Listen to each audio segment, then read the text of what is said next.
Hey everybody, this is Dominic DeAngelo of WrestleZone.com, and today's date is November 20th, 2020, and I'm happy to have with me here, just me and my cat Dusty, who serendipitously hopped on my lap. I am discussing today's, the recap of MLW Fusion, the restart that just happened this past Wednesday. Now, full disclosure, I do write for MLW, but I've been doing it for over a year, and I was a watcher of MLW before I even started writing for them. So I've been very in tune with their product moving forward for quite a while now. Week in and week out, I covered Fusion, and then during the pandemic, when the pandemic struck, I started doing the MLW anthology recap. What is it, the recap for that? You know what? When their anthology started, I started doing feature pieces, like retrospective pieces about the history of MLW or certain spotlights of current talent and stuff. And then once Underground, so Underground was their original series that they did, and I began doing that a little bit more, was their recaps, like recaps of that featured, which was awesome. That had, like, if you're very into ECW, it had that vibe. There was no rules. Joey Styles was the only commentator, and then there was a lot of ECW familiar faces mixing with some of the current day legacy talent. So like a Christopher Daniels. Who else was there? There's another. CM Punk. Who else got there? That's who. Well, Jerry Lynn, who's now part of AEW and certain things like that. There's been a lot of talent that you would never expect to blend with one another blended. So L.A. Park, who's still a stalwart in MLW and things, he's a factor in there. So very, very cool to see that mixture. But now the restart has started back up, and I'm covering Fusion again. And Fusion is, I don't want to say it's super different, but it's very different in the atmosphere, obviously, because COVID-19, no audience members. They were very, Court Bauer and MSL, who I just interviewed on the website here this past week, were very particular about when they were going to restart and the logistics of it. They saw the lay of the land of how sports leagues were handling everything, and took assessment, sports leagues and combat leagues, took assessment to how what worked and what didn't work, and then tailored it to what their product is going to be. So, but you know what? Let's get to it. I am going to go directly off of my recap off the website. And first off, though, it did start with a nearly 5 minute cold open that recounted and caught new viewers up, and just kept constant viewers informed of what was happening, what happened last in MLW. And we did last see the AAA MLW Super Series close out in Tijuana. But then right after that, Contra took over the New York headquarters, beat up Davey Boy Smith, beat up CEO Court Bauer, beat up just anybody you can really imagine. They pretty much attacked and invaded, and then they took over the headquarters. Now, before that happened, before we got back to this Fusion here, MLW took the reins back. They all teamed up. Heels, baby faces, everybody teamed up to take out the Contra unit for the time being, as you'll see in this recap. So, yes, finally Major League Wrestling is back in business, and one individual who hasn't missed a beat is National Openweight Champion Alex Hammerstone. He made his way to the ring for the first bout. They promoted him being in the first bout, or being in action. They promoted him being in action leading up to this week. And, hey, you know what? Who is sponsoring MLW now is none other than Stephen P. New. You may know him in certain facets as one of a very well-known wrestling attorney. So he has not only done this recap here, sponsors this recap, but is sponsoring Fusion in a lot of ways too. So very neat to see that. Anyways, so what has been talked about is how was MLW going to present itself? What was going to be different? Court Bauer mentioned such a this different atmosphere and used a film that I really like, Raging Bull, as almost like the vibe people are going to get by seeing how Fusion is set up and how it's executed. And so we did definitely get that sports-like feel as Alexander Hammerstone made his way to new music coming out. And I tell you what, when I heard that theme, I was like, that kind of sounds familiar. And even Alexander Hammerstone later on Twitter made a musical title reference in reference to Queens of the Stone Age. And dude, this is a banger of an entrance theme. And you know what? I liked how it wasn't really acknowledged too much, but Hammerstone just meant all business, went right to the ring and like kind of paced around. That music was just boom in the background. It was a badass, very good way to start the restart. And so we had Rich Piccini and Jared St. Laurent on commentary. And they kind of kicked everything off and went to it. So Hammerstone fought Jason Dugan, and it wasn't long, And when I say he didn't miss a beat, Hammerstone did not miss a beat. Big hard clothesline, and the Nightmare Pendulum. 1, 2, 3, match over. Squash match. And you know what? That's how you do it. Because something that stands out very much about Hammerstone is his willingness and knowledge about how to protect the finisher. How important that is. You don't see that nowadays in pro wrestling too much. Look at any of the other promotions, and most times than not, some top star even will execute their finisher, and there will be a kick out of one form or fashion, and that happens a lot. Hammerstone's one of those guys that is not about that, and that's how stars should be. So, speaking of, Alexander after the match gets right on the mic, pretty much calls out Jacob Fatu, the world heavyweight champion, and he says, "How long does your boy Hammer have to be number one contender in the rankings till I get what's coming my way? Fatu, it's time you stop running. It's time to give the people the fight they want to see. I'm waiting on you." And next up, they promote another match that's been promoted is the Middleweight Championship between Myron Reed, the champion, and Brian Pillman Jr., the challenger.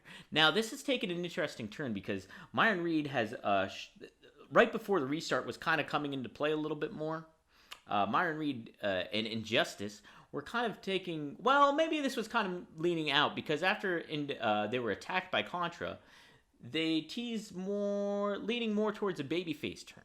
And Injustice has been notorious, obnoxious, cocky heels. And, really playing for the times, as it were, for, certainly injustice in the world, but they were using it for their own selfish reasons at the time.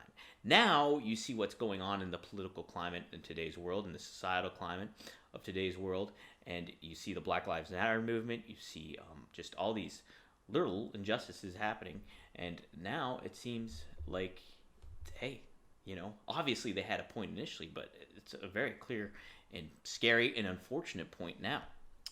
But so, still though, how it happened on Fusion here was they introduced the challenger, Pillman, first. And a note to that was that Pillman did not just cut weight. So the 205 weight limit is what he had to do at the weigh-in before, and he made it. Now, MSL notes that Pillman here is up to 220 for the match, which is okay. He followed the rules, man. That's how it goes. So, you can tell Pillman's... Well, before that all happens, they tried introducing Brian. He did not come out. They played his theme music twice, As a viewer, you're kind of thinking, okay, he's kind of must be a little bit hurt. Maybe somebody attacked him. Maybe Injustice attacked him. They cut to break. That wasn't the case. But during that break, too, there was a promo for Leo Rush, who's a notable talent, obviously, from WWE and had his presence known there. Controversial figure in certain ways. So it'll be interesting to see him come into the mix, and they're setting that up. I'll get to him in a little bit more. So back from break, though, out came Pillman, finally, and Piccini mentioned, hey, he seems a little distracted, doesn't he? And Jared St. Laurent mentioned, like I mentioned, the weight limit and everything like that. And how this is a real big blood feud between these two, and they really played that up because obviously from that perspective, before the pandemic, during Fightland, which was in Philadelphia, which I attended, they played up Injustice really healing badly on Brian Pillman Jr., breaking his face off a cinder block, all that kind of stuff. So very bad guy stuff. Now it's like the tides might be kind of changing, but nothing was too super duper clear cut at this point. But there was certainly some teases for a face turn happening with Myron Reed and Injustice. So we get to it, and they're talking trash to one another, and it's Pillman starts off hot and starts firing away with Myron Reed. Then it's just pure athleticism from that standpoint. These guys really complemented each other well. Myron Reed is if you've never seen him before, he is one of a kind. He's able to does some very high flying, crazy spots, but they really stand out because it's not something that a lot of other talents do. I mean, he does plenty of certain, like, he's known for his cutter that he does, which is a very, very cool move, but he's I don't know how to describe it. It's very just a unique, standout kind of vibe. I think what really helps to him is the body language he conveys in the ring as well. I think that makes him stand out in a lot of ways. Pillman has added to his repertoire since we last seen him in MLW. You can make note of that. He's just he's a young talent, and he's building up. It's kind of neat to see a guy like him grow from where he's been to where he's going. And his ability to show that progression in the ring like that is something to make note of. So overall, this was a really, really good match. And it ends up being part of the story that gets told is that they talk about Myron Reed's chest protector and how he kind of doesn't need to wear that anymore, and he's been wearing it for a very long time. And even Pillman takes advantage of that, him wearing it, and pulls on it during like a unique surfboard stretch, kind of like deathlock hold that he has. He's like pulling on the back of his vest, and it adds to the elevation of like pain. So anyways, though, Myron Reed decides to take off the vest eventually, and they fight one another, and goes back and forth. Pillman hits his signature like springboard cross body off the turnbuckle, hits a modified Michinoku driver after Myron avoids a few of his shots. But what happens is he sizes Myron up. Myron crawls to the corner where his vest lays strewn on the canvas, picks up his vest. Brian charges at him with his knee in the corner, but Myron, at just the right moment, lifts up his vest and puts it on the turnbuckle. Brian bashes his knee off of it, and then Myron hits his Captain Crunch finisher, which is almost like a white noise for the pinfall victory. So very good match. Still, Reed does some underhanded tactics at this point in time, and backstage he says, "I've been telling people for a long time, stop sleeping on the young goat," which is a great nickname because he's from Louisville. Cassius Clay is from Louisville, and it produced one of the best t-shirts in wrestling, I think, so far, is Myron Reed in that classic Ali pose, standing over a fallen opponent, where Ali was standing over Sonny Liston, but here it's Myron Reed, and it's very, very well done. One of my favorite t-shirts out there.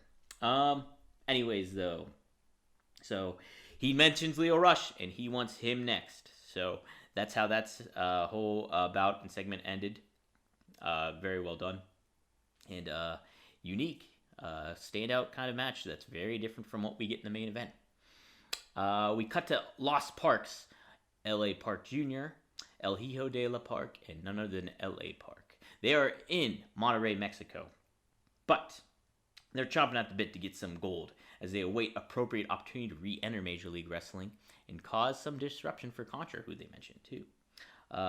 Feed cuts, and sure enough, we get Joseph Samael of Contra Unit. He says, while you infidels rejoice in the restart, he tells us to be aware of the shadows. He currently lurks in the Badlands of Tunisia and he's aiming for the next stage of this war as Jacob Fatu awaits the next victim, Davey Boy Smith Jr. This isn't a restart for Fatu and Contra. They've been running the rampant the whole time, and he's ready to show that British poodle. Oh, this cuts to Fatu then, after he cuts over Fatu when Samael mentions his match with Davey Boy Smith. And Fatu is like, they've been running the show this whole time. They haven't taken a break, and he's ready to show that British poodle the pain game. And I want to talk a little bit more about Fatu's promo work, and which I'll do at the end of the show here. So Bacchini and MSL note that it was Conan who figured out that Contra was paying Selena De La Renta to help get access into the MLW headquarters. So she was on the take, baby. And since then, Selena's manager and promoter's license has been revoked. But next week, she's going to address the MLW audience. And they tease this throughout the evening, too, is the historical 2020 Opera Cup bracket is being revealed, and that happened just at this moment in time. 8 competitors and 4 matchups in this Opera Cup, just was last year. And if you saw last year's Opera Cup, which was amazing, it was a real good showcase for Richard Holiday, Davey Boy Smith Jr., Timothy Thatcher was awesome in it. Low Key was in that one as well. We have a little bit of some familiar faces, but some new faces coming into play here. So the opening rounds are as follows. Tom Lawler, who had some time in New Japan Pro Wrestling, I think at Power Struggle, is going to take on a New Japan stalwart in Rocky Romero. Low Key will be taking on the 2019 Opera Cup winner in Davey Boy Smith Jr. Now, Laredo Kid, who we are familiar with, he's of AAA. He's fought Alexander Hammerstone previously. I think that was in Philadelphia. And he'll be taking on ACH, who was briefly with MLW a little bit ago, left, and now is back. And then we have, closing out, Richard Holiday versus TJP. So, very good set of opening round matchups going in. We also have alternates in it that they mentioned last year, and what was kind of cool is they played that into a story mode, more with storyline, with Injustice being pretty pissed off that neither of them made the tournament. So it just kind of butted the feud, I believe, too, with Brian Pillman Jr. because he was in the tournament, he made the finals. Anyways, alternates for the tourney are Gino Medina, who no longer is with the Dynasty. He is out. He's his own man right now. So what's going to stand next for him? Jordan Oliver of Injustice is an alternate. And Hijo de la Park, King Mo, Dominic Guarini, the Bone Collector, both of Team Filthy, and Triple H's Daga, who was now a free agent. So pretty neat to see him in the mix. Alicia Toot is back, who I got to interview during the pandemic here, not a few weeks here before this restart. And it's great to see her back. I mentioned to her and that she is a standout interviewer because the personality and cadence and attitude she brings to her interviews elevates not only the interviewee but the interviewer, and adds another element to the storytelling aspect of pro wrestling that made somebody like Mean Gene Okerlund such a tangible personality for fans. You always see Mean Gene, and he was the voice of reason in a lot of ways during this whole chaos of whether he's interviewing the Road Warriors or heelish Roddy Piper or somebody like that. He was kind of like, hey, come on now, just settle down, that kind of thing. And Alicia Toot brings her own attitude to that. So she's back in the mix, and she interviews Davey Boy Smith, who cuts a pretty good babyface promo here and talks up how this is like the biggest match of his career. Brings up his history with MLW, which I did not know that he was started all the way back 16 years ago with Tyson Kidd, also TJ Wilson, known as TJ Wilson, as the Stampede Bulldogs, where he wrestled in Orlando. And he's mentioned about flying from to Orlando, doing his chemistry homework on the plane because he was only 18 years old. So really neat. He tied that in. He said how he was training with not only Josh Barnett, who's been well known for Bloodsport over this pandemic time, and then also he shared clips too throughout this time of training in Japan with Kazushi Sakuraba and Satoru Sayama, the original Tiger Mask. So really, really cool aspect of that. And plays that up. Really good promo here by Davey Boy Smith. I think he's such a talent that should be getting more credit than what's WWE initially gave to him. I believe, like they, I remember them giving him a hard time about not being. He had a stint like where he was a guest on commentary, and that was apparently, from what I heard or remember reading, was that it was kind of damaging to him because they criticized him for it. Which is like, come on, the guy's like early mid-20s at that point, and you're gonna write him off like that. But that's how Vince McMahon works. That's how he operates. And it's good to see Davey Boy get some notoriety in places like New Japan, in places like MLW here, and different things like that. People know that he's capable and a good big star. So, he showcases it here. So, a really good segment. Who's not at the restart but Richard Holiday of the Dynasty? He's beachside and stuck in the Caribbean of all places. Ironically, because he is the Caribbean champion. Whether that's officially recognized by MLW yet or not, it says he's the Caribbean champion, which he's, let's not pull any punches here, was kind of he stole it from Savio Vega. So he thinks it's at the hands of Alicia Atout because he tried preventing her from getting across from Canada into the States for the restart. He thinks it's a true travesty, and that he's not there, and that our very own champion, as he calls himself, isn't there. So how could they do such a thing? Well, who's also not there yet are the Von Erichs. They're working out together, the brothers Ross and Marshall, and their legendary father Kevin calls them over and lets them know that Fritz, their legendary grandfather, who was the promoter of World Class Championship Wrestling, was thinking originally to calling his promotion Major League Wrestling. And so they note that, is that how you have such a strong relationship with Court and stuff in that history?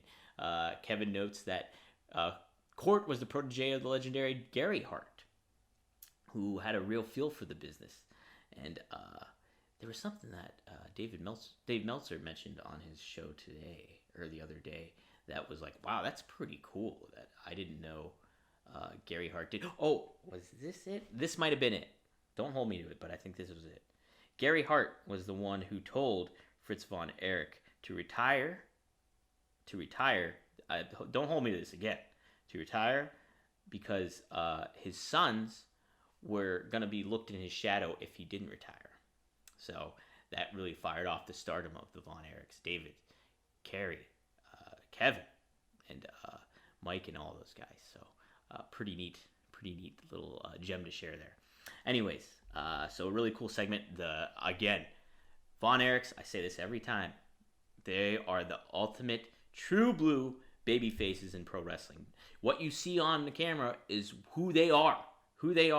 And you don't, in a time where there's been so much transition of the anti-heroes and guys who go against the grain, that like a Stone Cold, where it's like you fight against the bosses and everything like that, got rid of that white meat baby face, so to speak. But when you have some two wrestlers in this case that are as organic and genuine as Marshall and Ross Von Erich, it's immediate likability, and what they're able to do. We'll see this going forward. It makes them stand out even further in a time where there's so much quote unquote gray areas of heels, baby faces, of all this kind of stuff that really muddies the water in pro wrestling. Whether it's just the inconsistency with WWE or some of the decision making that AEW even makes. We've seen that with the Young Bucks and stuff like that. Lots of gray areas where you're just like, why would a babyface be doing that? You can really rely on the Von Erichs to deliver the right vibe for you. And I'm looking forward to seeing them continue with Major League Wrestling here. So, what's also historic with wrestling is Thanksgiving, the holiday of Thanksgiving. And next week, we're going to get a special Thanksgiving the way it should be, with some pro wrestling, as the first round of the Opera Cup will begin.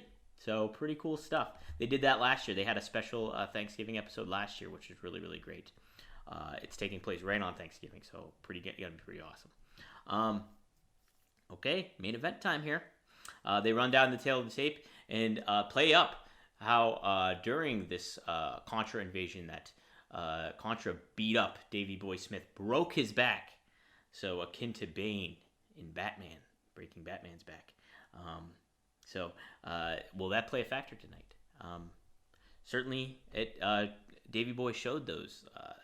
Played up, there was the psychology of his back being a factor in this match. So it's awesome. This main event was really, really good.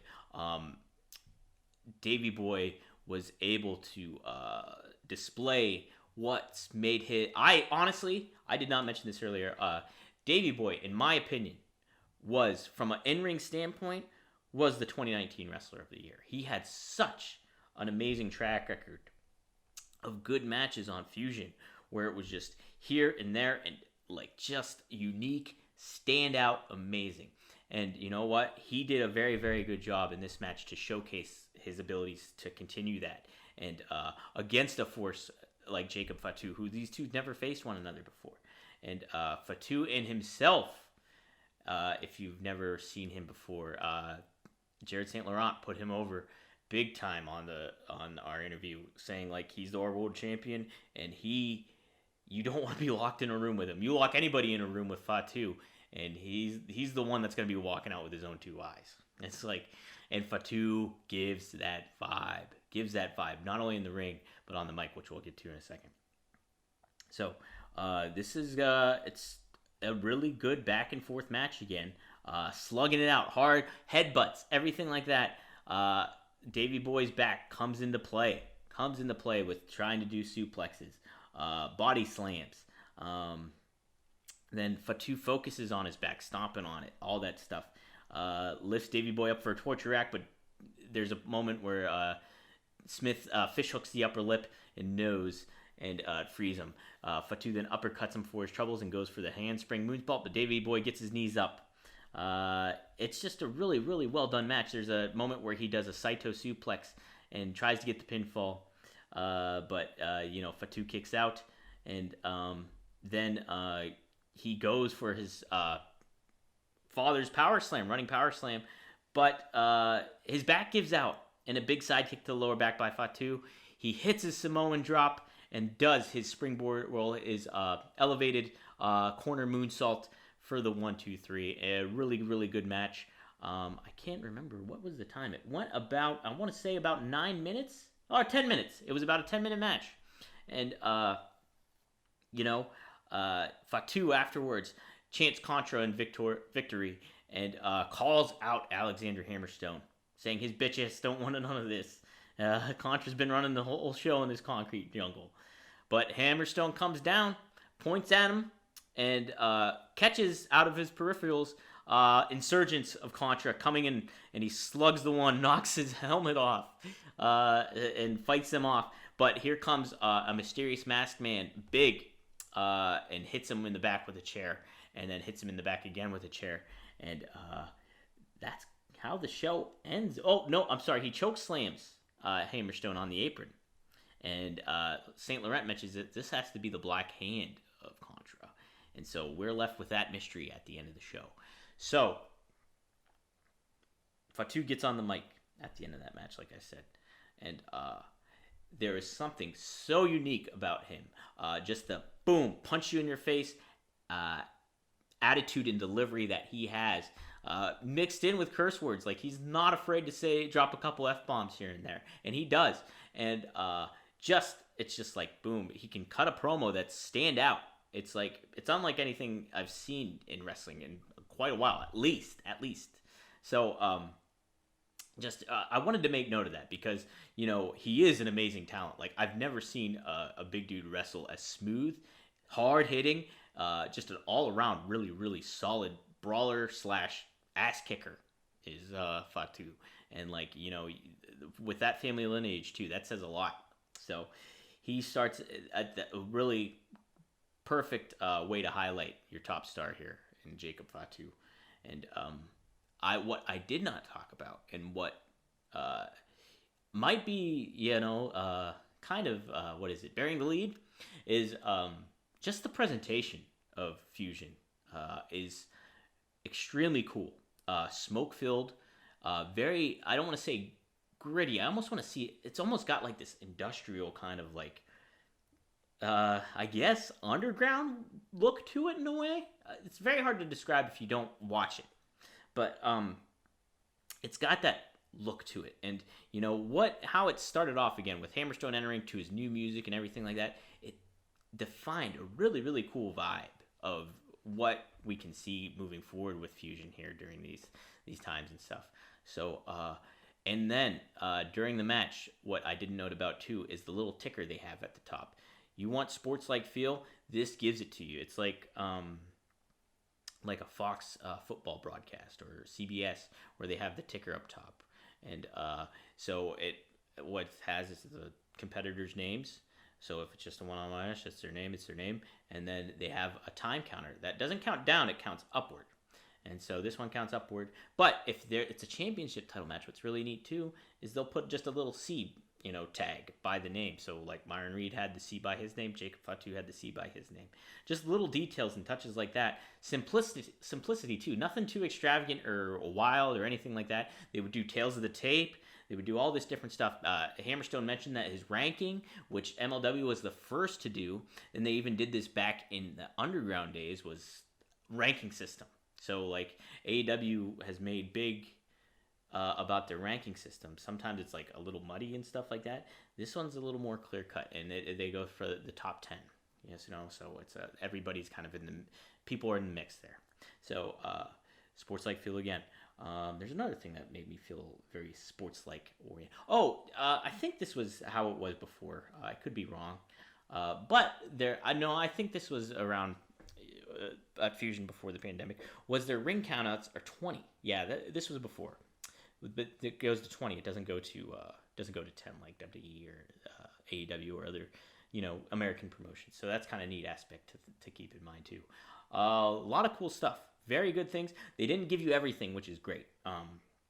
Because there's so many factions, and there's personalities coming in and out, and it's it really put across a good lay of the land for pro wrestling. A great alternative that's not long, that's free to watch, and very old school.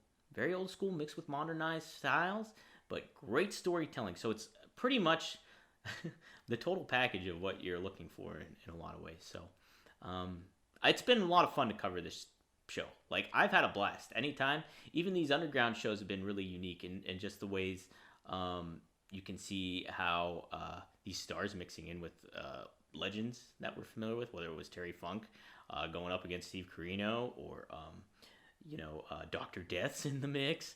And then, like I said, Christopher Daniels, all that. It was neat to cover all that and get a basis of like how MLW started. Plus CM Punk, man, like promo game really rock solid good. That made CM Punk who he is, and mixing it up with like Raven. So just neat little aspects, and this further delivers. And Fusion. What's cool about that is you have your mixture of stars of like L.A. Park, Savio Vega, guys that have been in the business, Conan, all there, but then you mix it in with these young new talents that are ready to make their point, and that's a good starting point. Good point is MLW for that, because if Myron Reed was in another promotion like a WWE, odds are he's gonna get lost in the mix. Hammerstone made note of how he wants to be the guy of MLW, and getting that over and knowing your worth and stuff like that. It's all about wrestling is all about promotion, all about putting the work in, and having that elevated mindset and ego. Where you want to be the top star. That's what you want to see in wrestling. And so many of these guys are just like that. They have the drive to do it and the dedication to do it. I saw that in Philadelphia when I was there. And, you see it on this product. So really good first episode of MLW Fusion. So if you would like, you can tune into it on YouTube. It's available on Fubo TV, 6 p.m. every Wednesday. This week, it's going to be on Thanksgiving. And then it's on DAZN. And then on the weekends, if you're just ready to tune in television, if you get BN Sports, you'll be able to tune in at 10 p.m. every Saturday evening. So there you go, guys. Just be on the lookout. WrestleZone.com and MLW.com. Both my recaps will be up on there. And it's been fun. I'm looking forward to continuing this process. So if you would like to follow me on Twitter, you can do so at Dominic DeAngelo. And you can follow WrestleZone on Twitter at WrestleZone.com. Be on the lookout. I did. If you're interested in hearing further more about the restart, like I said, I interviewed MSL, Jared St. Laurent, for 25 minutes or so, where we talk about the restart and his own growth in pro wrestling and stuff like that. Really fascinating. I learned a lot, too, that I didn't know about before about him. And he pretty neat stuff. He talks about him in court and their relationship together. And then I also interviewed Tom Lawler, who's it was so cool because I first really got a vibe of MLW. This was my first vibe of MLW, was when I went to Battle Riot 2 during WrestleMania week in was it 2019? It's hard to keep track now right now. It's crazy. Yeah, 2019. I remember the social media guy at the time was like, who would you like to interview? And I was like, I'd love to interview like Tom Lawler, different people like that. He's like, yeah. So Tom comes in. First person I interview is Tom Lawler. We sit down for like 6 minutes and everything like that. And funny dude, down-to-earth dude. Self-deprecating in many ways, which is always great, I feel. And this interview that I did with him was really, really good. Funny-ass dude. And just guy you can really connect with. So tune into that. I also interviewed DDP this week, which will be up next week here by the time you probably hear this or listen or watch this. So that's up there. Our editor, Bill Pritchard, just interviewed the Young Bucks this week, talking about their book and getting a lot of details about them. So very fascinating there. We have some ROH interviews in the pipeline coming up. I feel like, Barrett Brown, independent wrestler Barrett Brown. I'm starting a new series too called The Independent Interview. So my point is to kind of almost set it up like a job interview where I'm interviewing an independent wrestler and kind of getting just their basic background and what they aspire, what they're aiming to do in this wrestling world and things like that. So, and I started off with Barrett Brown, who's a great talent and such a down-to-earth personality, very smart about the business, very passionate about the business, and you see that conveyed in this interview. So that'll be up next week. I think that's kind of it. Also, two Dynamite dudes with attitude. It's just me and my degenerate brother Marcus talking AEW Dynamite week in and week out. That drops every Friday. Today is Friday, so you'll see that along with this on your podcast feed, which you can subscribe to by typing in WrestleZone in your podcast feed of choice. And subscribe to it. Give us a good rating if you're on iTunes or whatever. All that helps. I'm very flattered about the statistics that we're getting and stuff like that. You take the time to listen to us, whether it's me and my brother, or Kevin Kellum, or Robert DeFelice, or Bill Pritchard in his interviews. The list goes on of the guests that we have on there. And very appreciative and extremely flattered that you guys take the moment to listen to our stuff while there's so much, an overabundance of wrestling content for you to listen or watch on your streaming service of choice. So thank you guys for listening, and I'll catch you guys down the road on another episode of The Survey Says. But I forgot to give my MVP. MVP for this week, it's gotta be, that's the tough one. I guess it's gotta be Jacob Fatu. He's the champ, man, and he got the victory, so he's my MVP for this week. So Survey Says, tune into this baby. But all right, guys, I'll check with you later.